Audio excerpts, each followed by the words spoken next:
ஆசையுடன் கேட்பவர்க்கு அள்ளித் தருபவன், அல்லல் துன்பம் துயரங்களை கிள்ளி எறிபவன், பாசத்தோடு யாவரையும் பார்க்கின்றவன், பாவங்களை பார்வையினால் மாய்க்கின்றவன். அல்லல் படும் மாந்தர்களே அயராதீர்கள், அல்லாவின் பேரருளை நம்பி நில்லுங்கள்.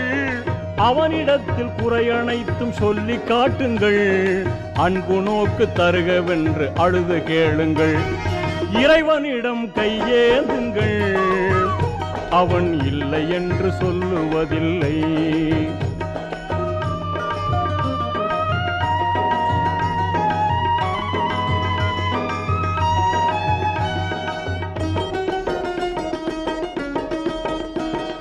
தேடும் நேயர் நெஞ்சங்களில் குடியிருப்பவன், தேடாத மனிதருக்கும் உணவளிப்பவன்.